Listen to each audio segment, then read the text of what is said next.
If you always wanted to observe your Ingress controller, then this episode is for you. We are going to study how to observe Nginx Ingress Controller utilizing logs, and especially with LogQL from Loki.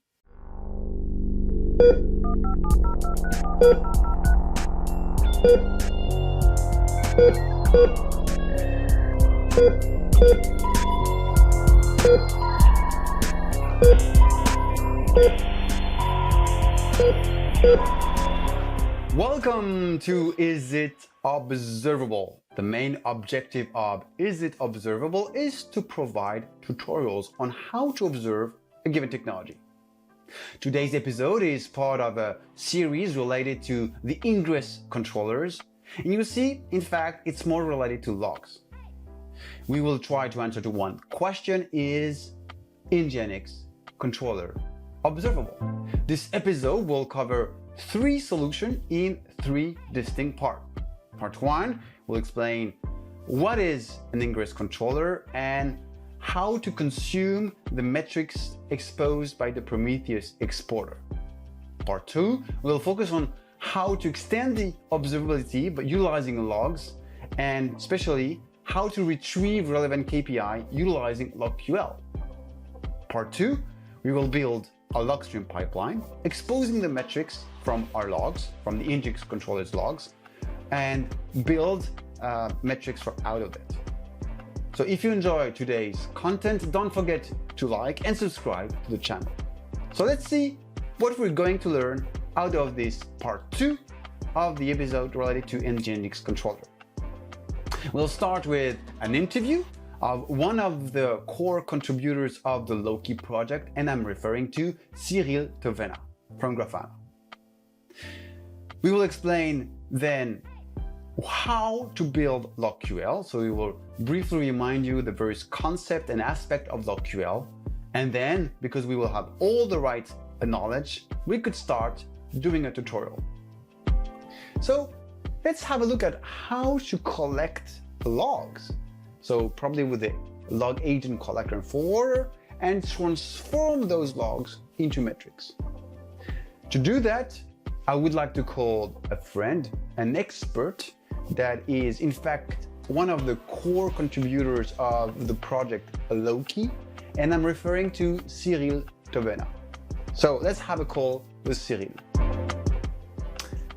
Hi Cyril, how are you? Hi, I'm great, thank you. Thank you for having me, Henrik. I'm just doing an episode on how to observe an Ingress controller, and we naturally looked at various solutions, and of course we want to utilize the Prometheus exporter. We saw quickly that the Prometheus exporter provides a couple of metrics, but there are dimensions that are obviously missing to build a very deep dashboarding. So we are not able to get the right level of detail, so we would like to probably look at how we can enhance our observability by utilizing the logs. So yeah, I'm calling you because I would like to have your advice on how to extend our visibility. But before sharing any best practices or recommendation, could you briefly introduce yourself to the community? Yeah, sure. So I'm Cyril. I've been working at Grafan Labs for almost 3 years now, and most of my time and most of my focus have been on the Loki project, which is the log aggregation system that we have at Grafana Labs. I know that Promtail is the default agent running with Loki. I mean, I'm really interested on how was the order. Did you start building Promtail in parallel of Loki, or did you just introduce Promtail later on? No, actually it was from the start, because I think the main idea for Loki was to be a bit like Prometheus, but for the logs. And so the only way to really reach this parity was to use the same service discovery as Prometheus. So that's what Promtail is doing. So from the start we created Promtail. Promtail is using the same service discovery as Prometheus, and so that will allow you to get the same labels for your metrics and your logs, and so you can switch seamlessly between the two. So from the start we added Promtail, but we keep adding new targets to Promtail so that you can scrape more different type of logs. But at the beginning, it was mostly focused on Kubernetes. So this is really important information for the community. So I suggest to rephrase.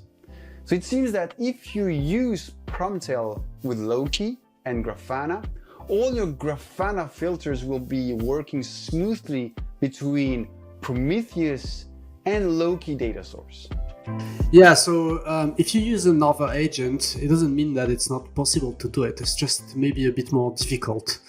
Because Promtail and Prometheus shares the same service discovery and configuration, you can take your configuration from Prometheus. There's like a part of the configuration can be used exactly the same in Promtail, so you can copy and paste the configuration, and you'll end up with the same labels. So that's the idea.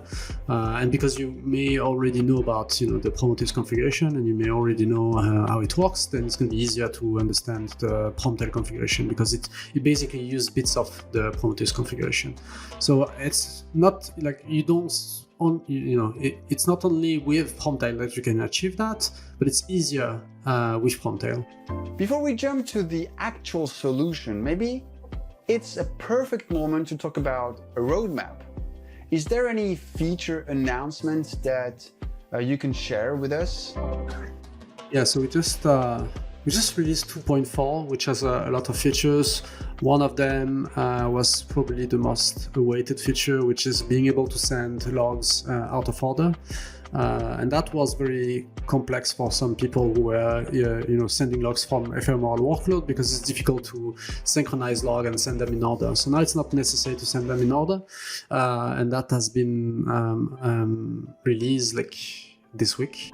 After we have the team is growing a lot, so there's at the beginning we were just 3 to 4. Now we are almost 12 in the team, so there's a lot that we plan to do. We want to solve the top K at scale. I don't know if you see what this means, but the idea is we now have a lot of data, and we want to be able to answer a question like, what's the top K out of all those logs? If for a given IP or for a given customer, give me the top K. This is currently already in the language, but at scale it doesn't really work very well, because you can have terabyte of data. So we want to go towards some sort of estimation. We're definitely gonna always try to improve also the language, like the LogQL language. We want to always add new features that's going to make it easier to pass your log. And I think in Promtail, the idea is we just keep going, adding new targets so that you can scrape your logs from different sources. We recently added Kafka, for instance, which was asked by a lot of enterprise organizations, like a lot of big enterprise. They really like to shove their log into a Kafka and then redirect it to Kafka to a different source. Okay. I'm very interested on the top keys. So the idea, I guess, is to provide like a dashboard, I guess, in Grafana that will highlight the main log patterns that has been collected over the last week or last month. Is that the main objective behind this feature? The main idea is more like an API to answer those type of questions. After, obviously, it's going to be, you can use that in Grafana to show the top customers, for instance, querying your database or querying your Nginx or your Ingress Controller. But the end goal is to provide an API and to be able to answer those questions. Currently, there's one, but I don't think it scales very well. At least depending on your scale. Perfect. That's awesome. All right. So everyone wants to have an answer on how we could resolve our observability problem related to the Ingress controller. What would be the journey if we want to utilize logs and extend the visibility on our Ingress controller? Yeah.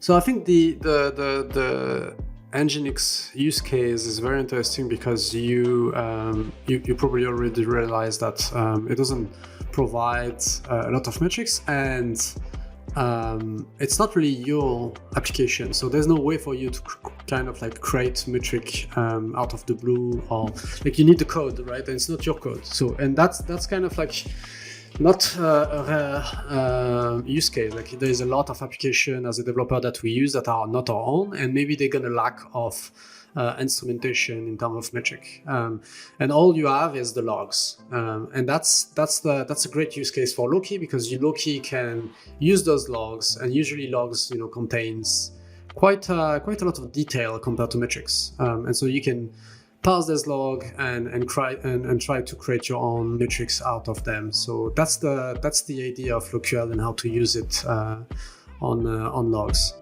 So I guess your solution is to get the logs coming out of the Nginx controller, and then use Promtail to collect the logs, of course, and build like a log stream pipeline, I guess, to transform your logs and expose them the new metrics directly from Promtail.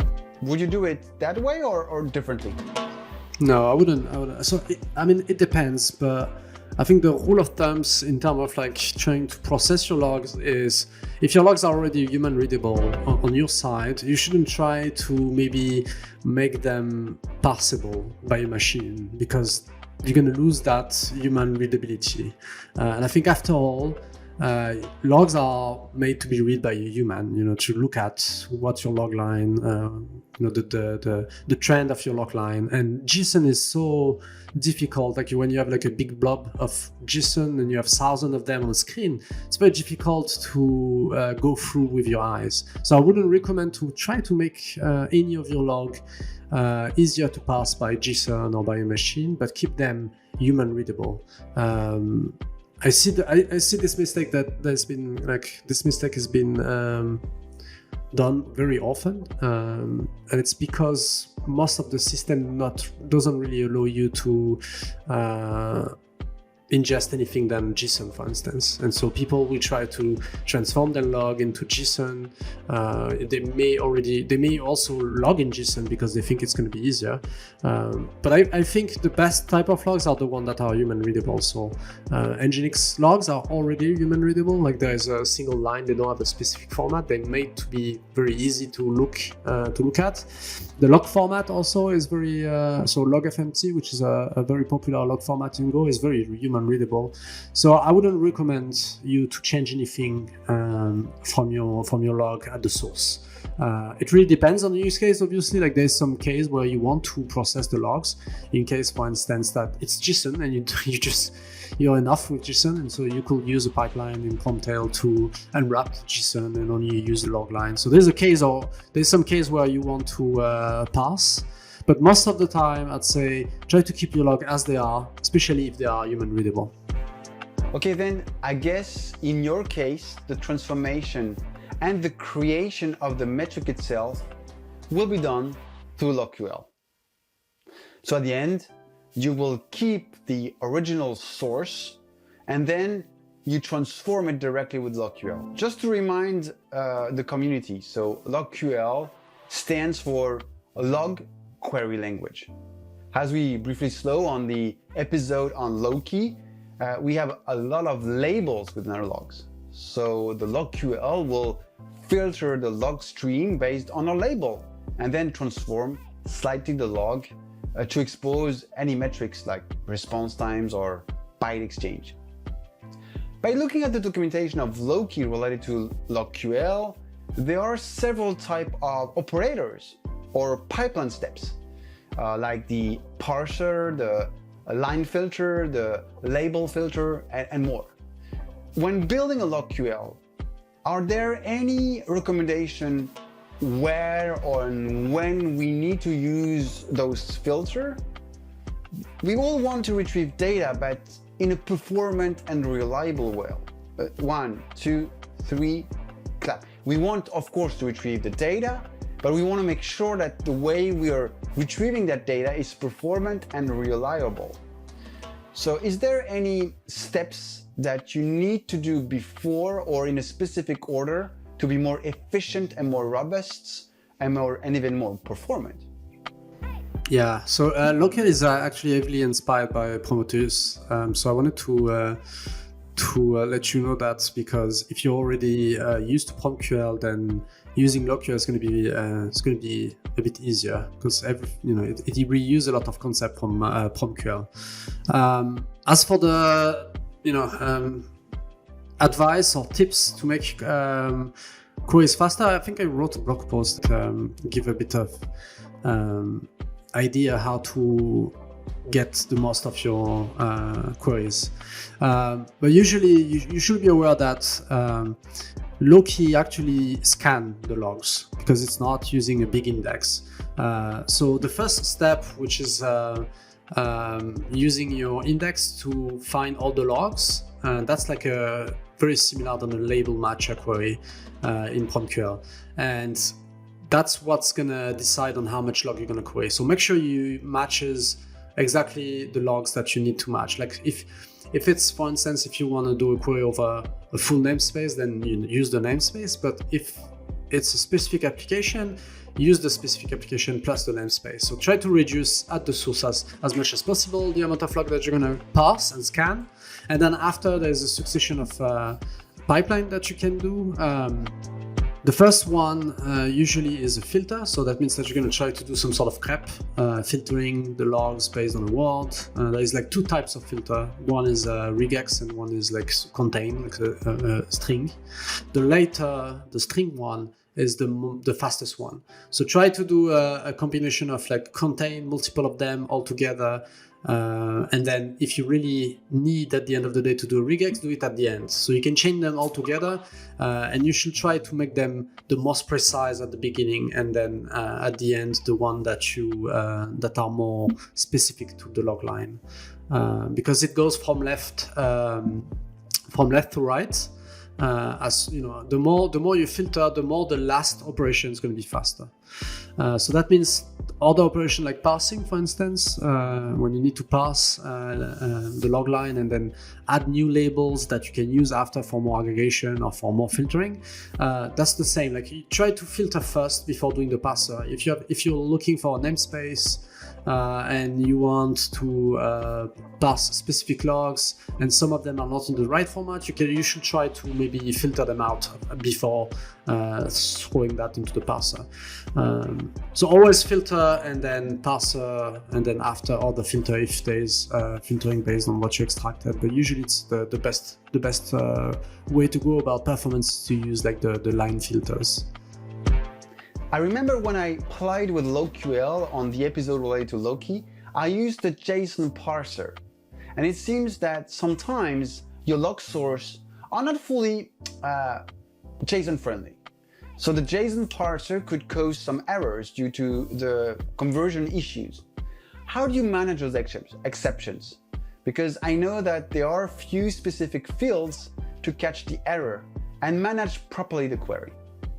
Do you have any recommendation when using the parser, like the JSON parser? Yeah. So I guess there's like two ways to deal with those. The first one is maybe just discarding the logs that are not in the JSON format, because I guess you were expecting that all the logs were in the JSON format, correct JSON format, and some were not. So there's a way to tell Loki with a specific key, which is like the __ error __, and can tell to discard anything that has an error. So that's one way. The other way is pretty simple, is maybe just make sure that you select a log stream that has only the specific format that you're looking for. But that's the idea. So now I got the idea. We will ingest our logs using Promtail, build a LogQL where we will filter based on the label related to the Nginx Ingress Controller. We will parse the log stream to match the Nginx log structure. Parser will help us to extract new labels, and then we will use unwrap on those new labels to expose the right metrics.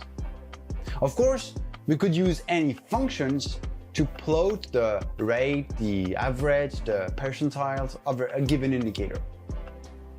After playing with Loki, I was pretty impressed. But if I build a query that filter, transform, expose metrics in a dashboard. I was thinking that it's almost like there's a sort of an API call done by Grafana to refresh those dashboards to Loki. So I guess in a very large scaled environment, Loki could be blasted by a lot of calls coming from different Grafana dashboards. So is there any sizing or any recommendation on how to utilize Loki in a very large scaled environment?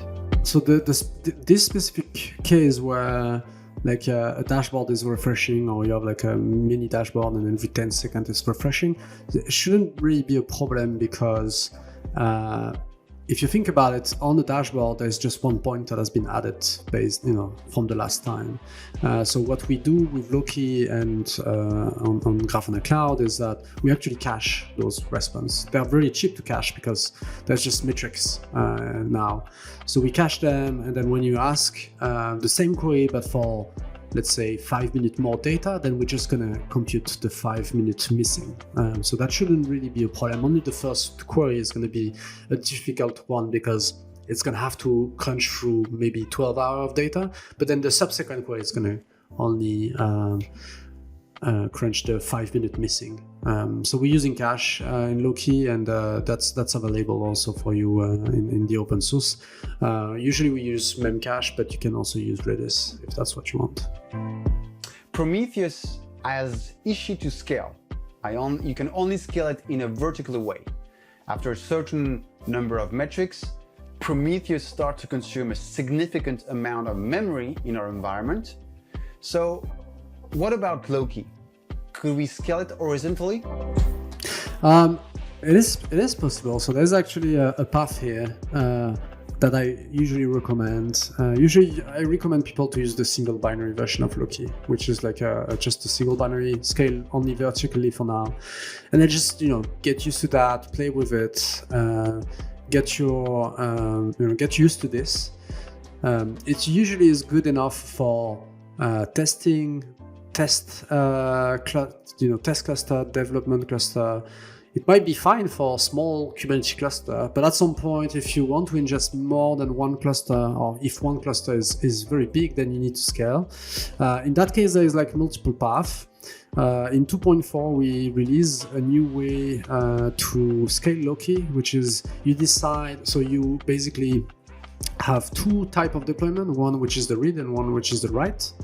And you can scale them independently. So depending on what you need, usually you want to scale maybe more the write path because you're constantly receiving logs, and then the read path, depending on the type of queries that you're going to do, you can also scale it accordingly.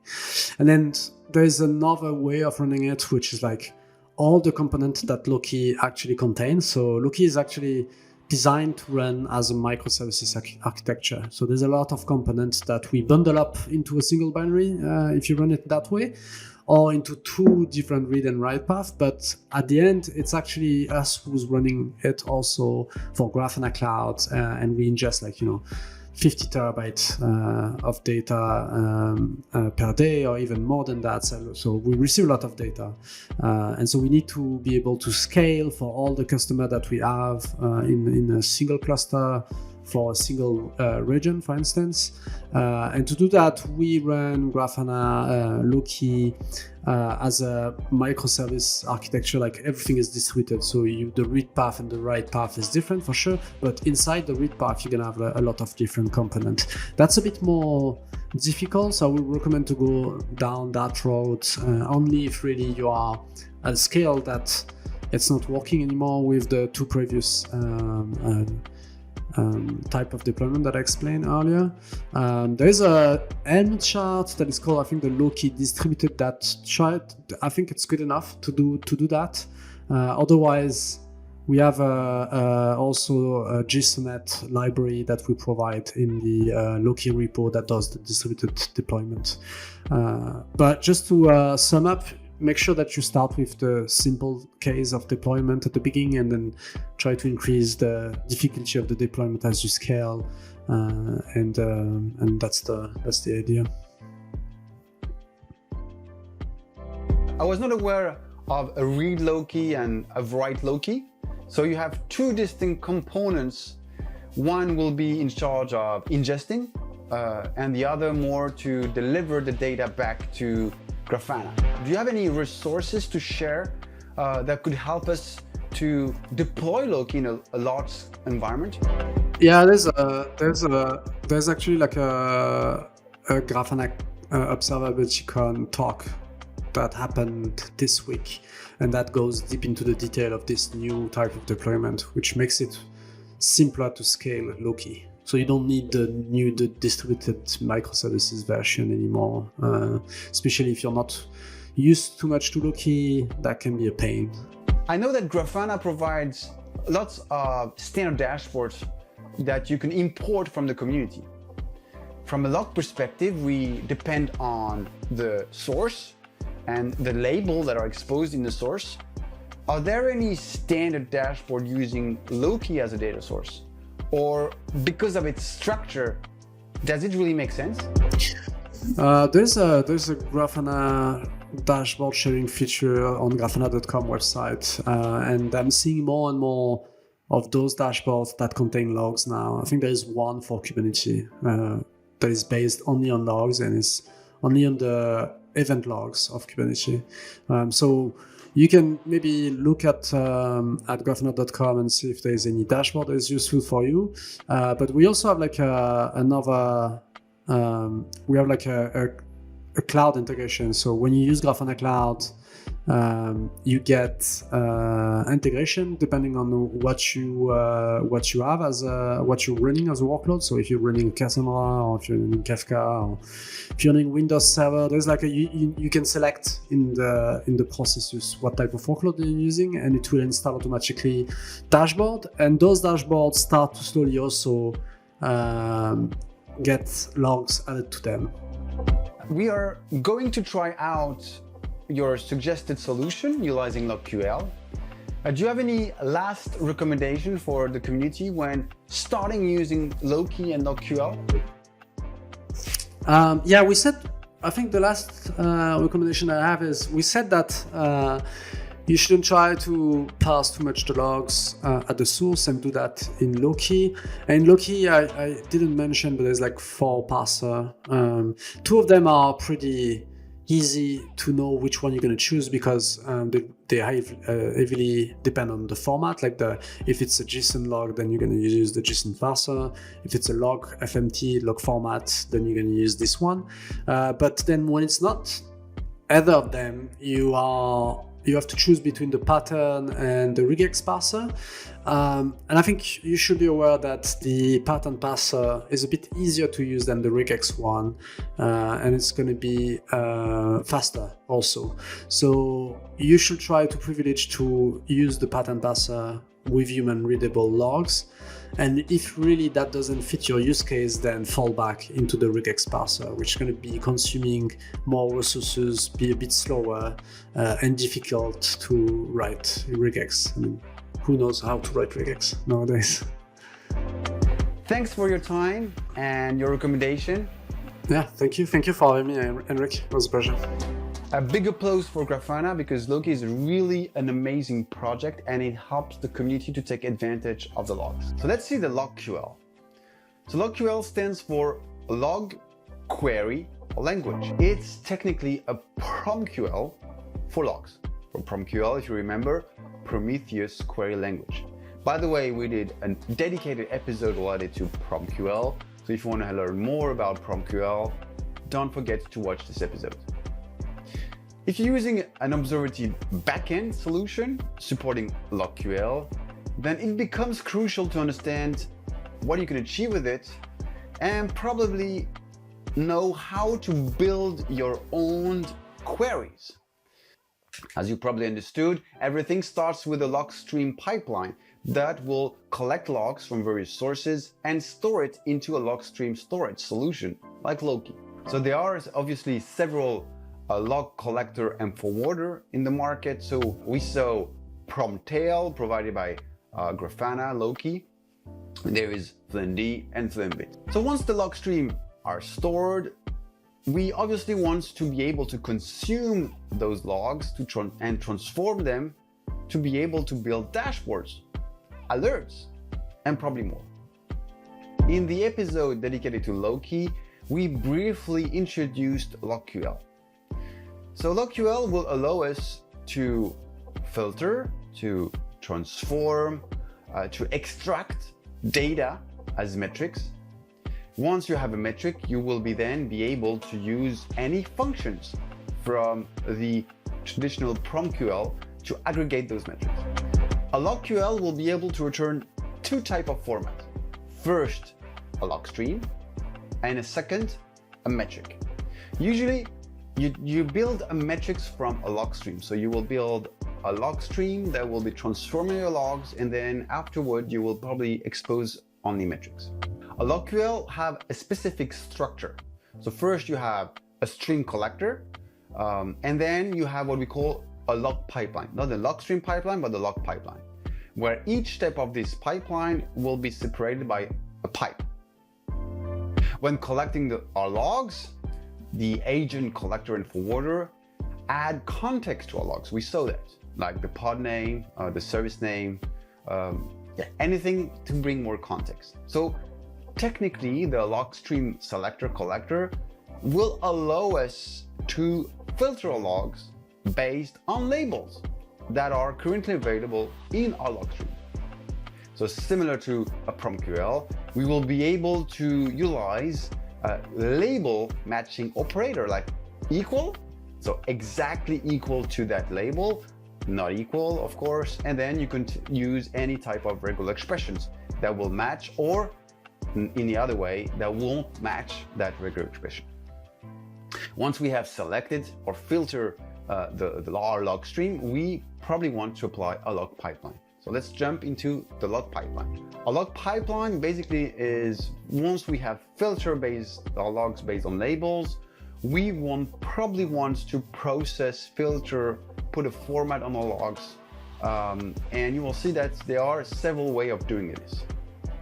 So a log pipeline could be composed of first a line filter, a parser, a label filter, a line format, a label format, and last we have an wrap. And wrap, you will see it's dedicated for metric. Let's see those type one by one. So starting with the line filter. The line filter is similar to a grep, where we will apply it over our log stream. It will search for content that is available in the log line.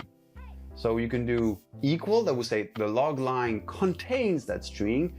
You can, the other way is different, so not equal. So the log lines doesn't contain that string. So if you don't want to have errors, for example, you can filter with this operator. And then you can also use regular expressions. So line containing that match that regular expressions, or line that doesn't match that regular expression. So here is an example. So here first I filter my log stream by applying a selector. So here I have a label container, and I'm only interested in the container called frontend. Then in that log stream, I just want lines that contains errors. The other example is I can say I only want log stream with cluster equal US central, and I want to have errors but not timeout errors. The other thing is the parser expression. Parser expression can parse our log stream and transform it to add extra labels. Then once we have those labels, we'll be able to filter more or apply various functions. So there are already a couple of the predefined parsers, so like JSON. So if your log stream is in a JSON format, then JSON will be very useful. The other one is log format. So log format is the standard format of logging. So if you have that type of logs, then you can apply that parser. Then you have parser, which is very powerful, unpack, and regex. So let's see the previous example that we had with the container equal frontend, where we are only interested in the logs we're having errors. So here is the official log stream. So you see the log stream is obviously in a JSON format. You have the pod name, the ID, you have the namespace, and so on. So if I apply the JSON parser, basically, as a result of that, all those JSON attributes will be exposed as labels. So now we'll have two new labels, the pod underscore name underscore ID, and then we have another one called namespace. So you can also precise a parameter to the JSON to specify which label you would like to extract. So basically avoiding to get everything. Log format will extract all keys and values from a log format line. Pattern is very powerful. You can explicitly extract fields from a log line. For example, so let's see, we have this log stream.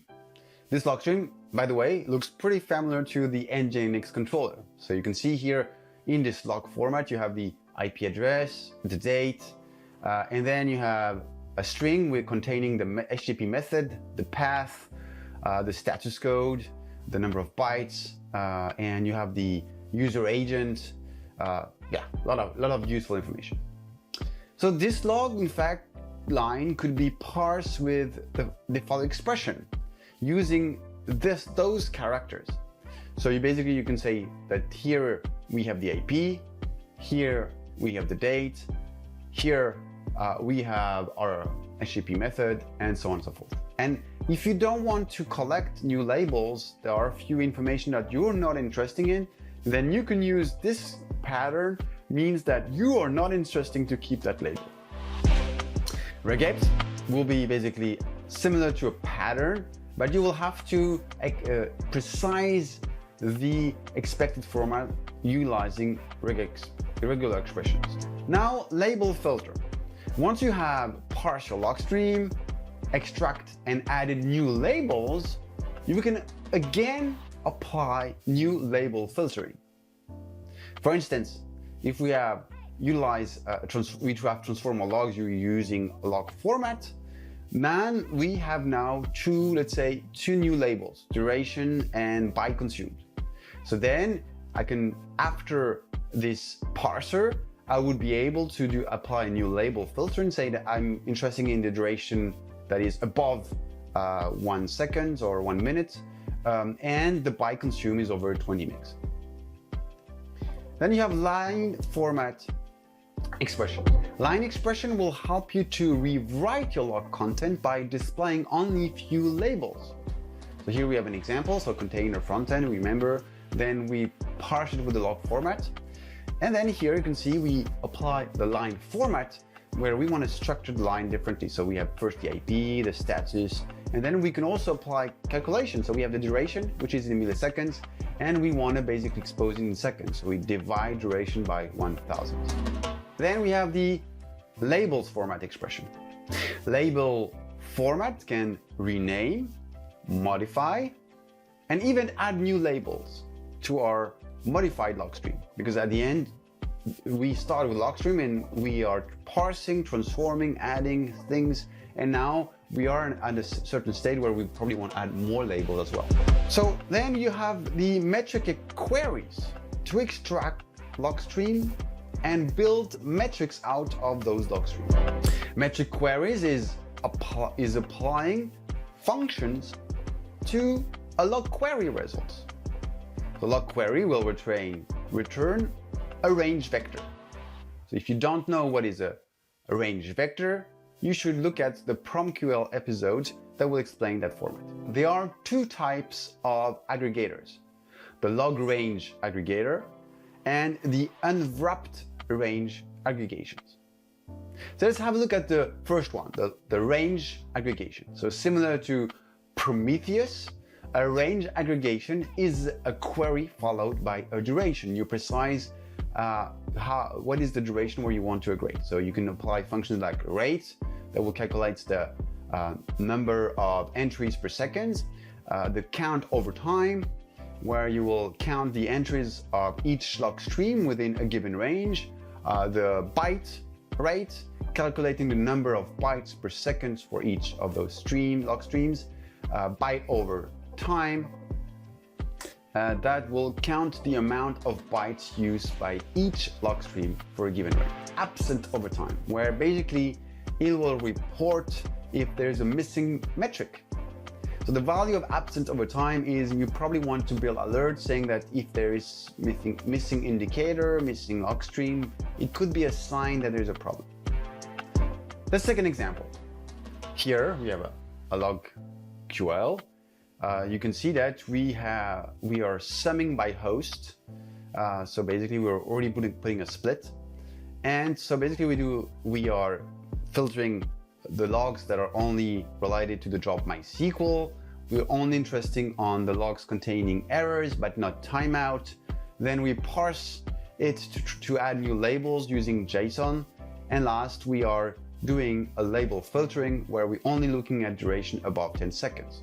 So if we apply this, it means it calculates the number of log stream per seconds where we had a duration above 10 seconds, and we are summing it by host. Then we have the unwrapped range aggregations. Unwrap will precise which label will be used to expose the metrics. So there are several functions that you can apply. So you have the rate, of course, to calculate the rate per second. You have the sum over time to sum all the values of a specific interval. You have average over time to the average values of all points in a specific interval. You have the max over time to get the maximum, the min over time, the first over time, the last over time, and then statistics operator like standard deviation, std_var, and last the quantile, so get the percentile of a given data. So let's take an example with this LogQL. So here, quantile over time means 99 means the percentile 99, and then we can look at the LogQL. So you have the cluster equal ops tool, so we are filtering only on this specific label, and we'll also add another filter. It's called container equal Nginx controller, and then we parse it using JSON, and then we are putting _error to remove potential errors. Because we're using JSON, probably there could be a parsing error. And last, we unwrap the request time to over the 1 minute. At the end, it means that we are calculating the percentile 99 of the request time splitted by path coming from our Nginx log files. In this tutorial, we will reuse all the steps of the tutorial of the part 1, where we installed Prometheus, the Ingress Controller, Grafana, and we configured the Ingress to expose Grafana and the demo application, which is the Hipster Shop. Now, on top of that, we will have to install Loki and Promtail. We will use the default log stream pipeline of Promtail to collect the logs from the pods of our own cluster. We will need to update the login format of Nginx to add extra information to our logs, like the response times, information related to the service, the pod, and more. Once everything has been deployed, we will connect Grafana and build a LogQL to extend our previous Grafana dashboards with metrics extracted with the help of our LogQL. All right, let's start the tutorial. All right, so like usual, like every tutorial I would deliver, there is always a GitHub repository related to this episode, and here we are touching the Ingress Controller episode. And we already covered the part 1 on the previous episode, and now let's jump into the part 2. So, like explained, we won't walk through all the deployment of the Ingress Controller, the Prometheus, the configuration of the Ingress, because this has been technically done on the part 1. So we will mainly focus on the things that are left to be able to first install Loki and also configure a bit the Ingress control.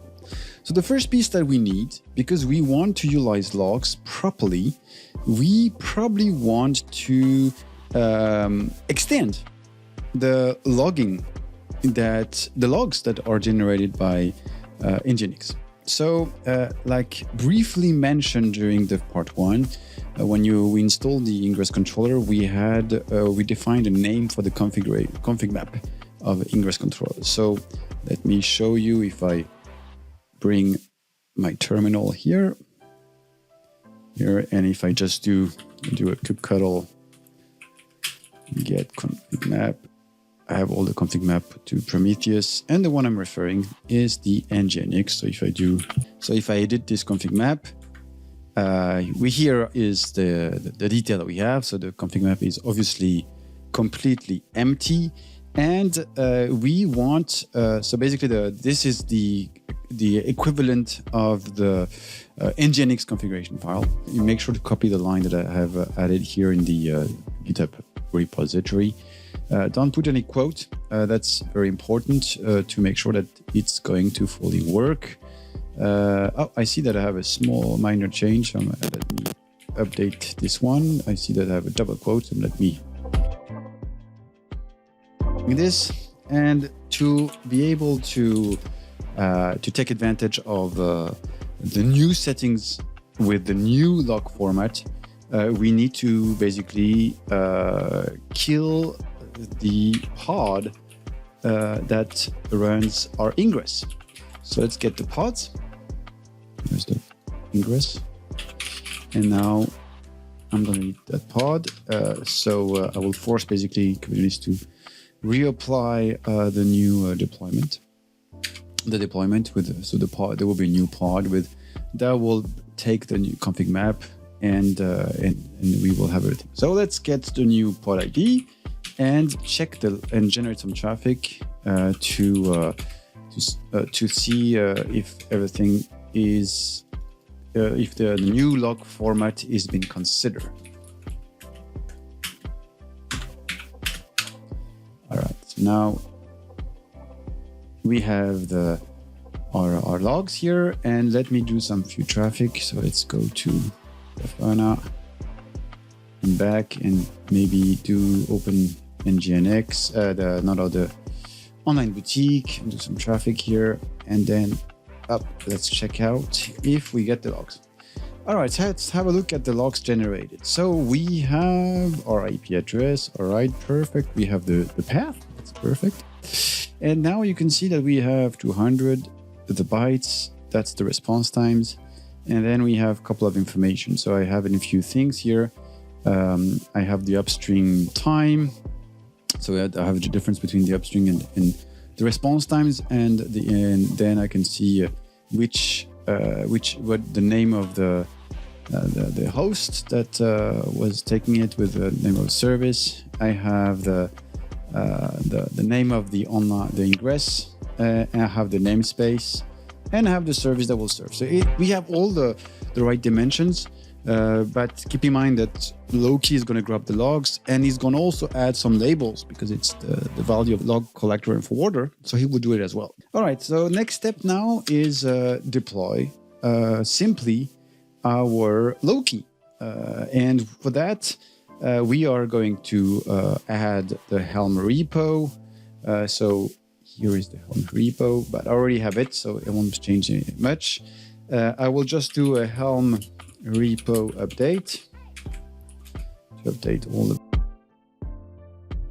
a Helm upgrade of Loki.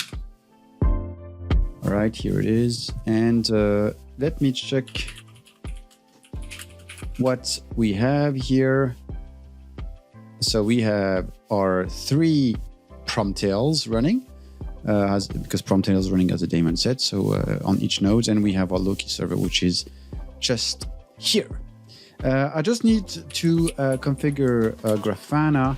I will also get the service, because at the end I need the name of the service that will with the port of Loki. So here it's 3000 for Loki. And also, so this will be required to configure Loki in Grafana. So let's grab this one and configure this in Grafana. Here in Grafana, to do that, very simple. I simply need to click on data source. I'm going to add a new data source, and in our case, it's Loki. Here it is. and it's going to be HTTP Loki and the port with 3100. All right, so now we have our Loki data source connected. Now we can jump into Explorer. So keep in mind that the log will coming in few seconds, few minutes. So if you don't come directly, you don't see the Nginx logs, don't worry, it will come for sure. So just be patient. So now I'm selecting the Loki data source, and I will basically look at the various labels that I have, and I'm looking for, let's say, the pod. So it should be something with Nginx. So that will be our first filter. Here it is. We have the Nginx Ingress. Here it is. So now we can see the logs coming in with all the various formats. So first you can see that there's a timing here. So I can either add the timing or not. So this is the default. So keep in mind that the log starts from here. All the line be just in front of that is just the structure of the logs or of Loki. So I can, it says that it's just cd out, and then here F means starts the log line itself. So now we have already added a label filter that we mentioned, but we could also, if I wanted to say, okay, maybe I want to add the, let's say, the container or the app up. So now I have two streams selector applied, and now after just this one, I will be able to also apply and some log stream, some pipeline. So remember, I would need a grep. So I'm going to grep.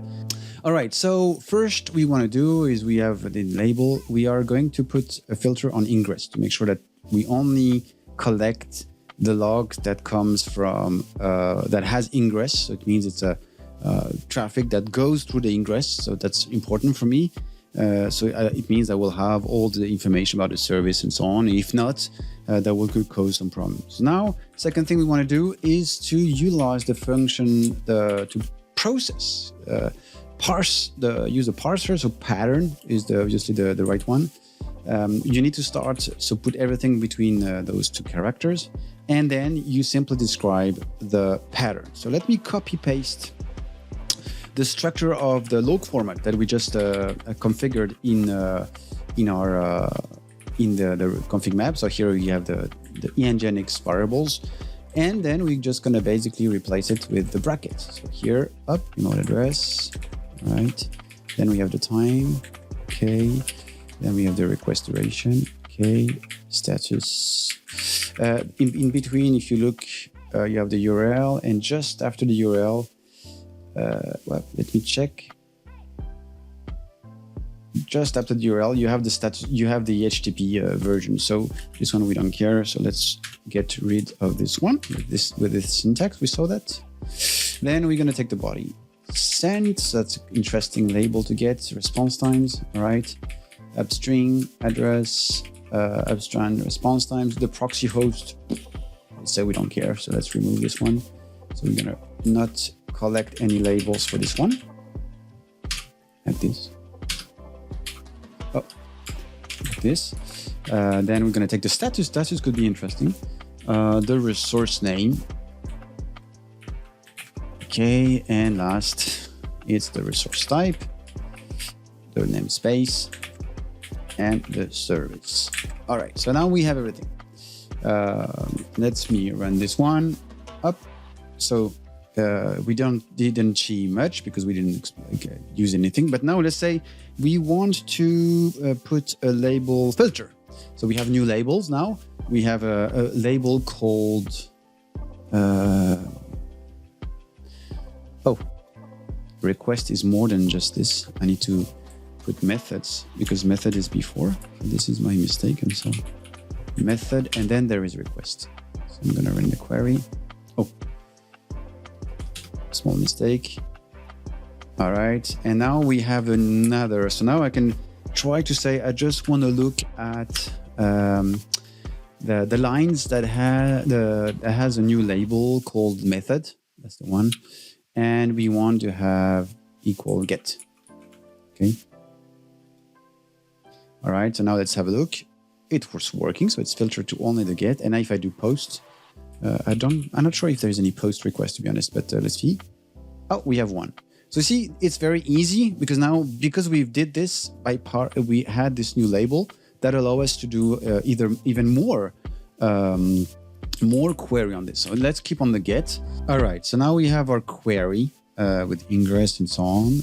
What you could do to figure out if your pattern works fine, you can expand one of the lines. So that will show you all the log labels that we have. So if there are, for some reason, issues, you will see it directly there.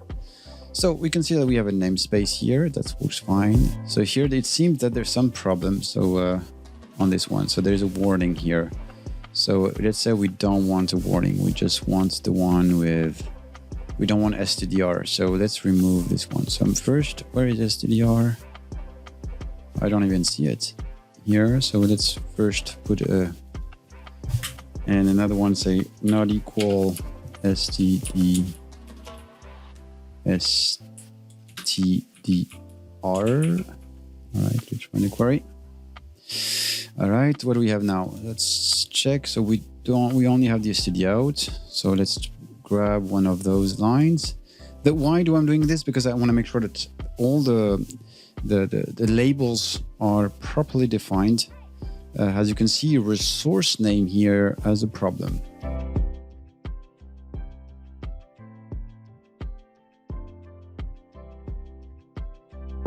So let me grab this query here. And we're going to do a new dashboard. All right. So now let's say that I want to do, so now we have lots of our stuff. I'm going to do a sum by service, because now we have a service label. And it will be with the rate rate of the query. So I'm gonna, here it is. So now we have this, you can see the query. So we can see that that will count the number of incoming.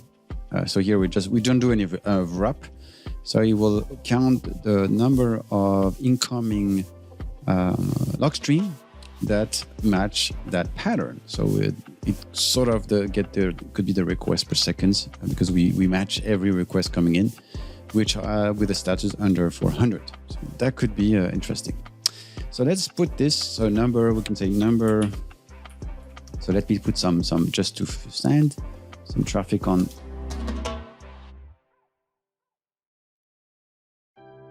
All right, so now we can see that we have new incoming traffic coming in. Count by, so now we are counting the number stuff. So let's put this as number of HTTP requests per second per ingress. Okay, now we have this one. Okay, so we can move this one here, over there. So that's now a metrics that are 100% collected by logs. Let's add another one, and let's say we want to have response times. So we already have the response times from two different areas. So maybe we can do the same thing. So I'm going to copy paste. All right, then put the unwrap. So make sure to select the Loki data source. That was my mistake. Quantile over time 9.99, and then we're gonna add this one and put the unwrap at the end, because otherwise you won't work. And wrap, and we're looking for the request time over, let's say, 1 minute. Okay, and we want us to do by service. All right, so now we have this. This is basically the response times.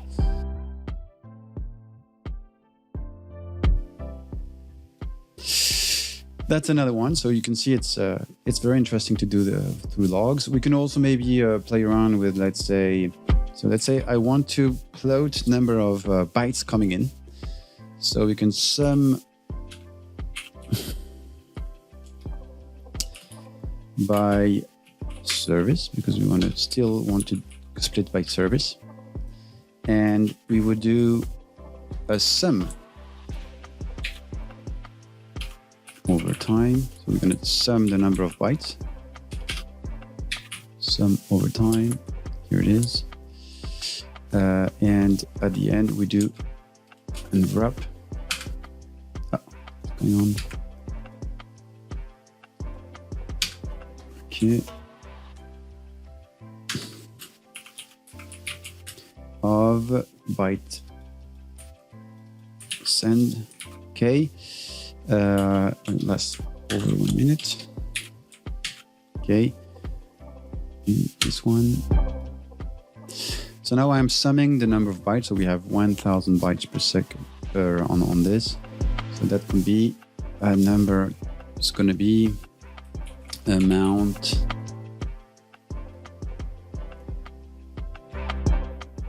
So that's it for today's episode, the part 2 related to the Ingress controller. Today we discovered how to basically transform logs into metrics utilizing LogQL. As you can see, there is lots of great operators, and you can filter way more by adding more labels to your log streams. We did a tutorial, so it inspired me. It's great. I think it's a great solution, but let's see how we can do the same thing using another log agent collector and forwarder like FluentD or FluentBit. So this will be the purpose of the next part 3, on how to retrieve metrics from your logs using a log stream pipeline. All right, see you soon for the part 3.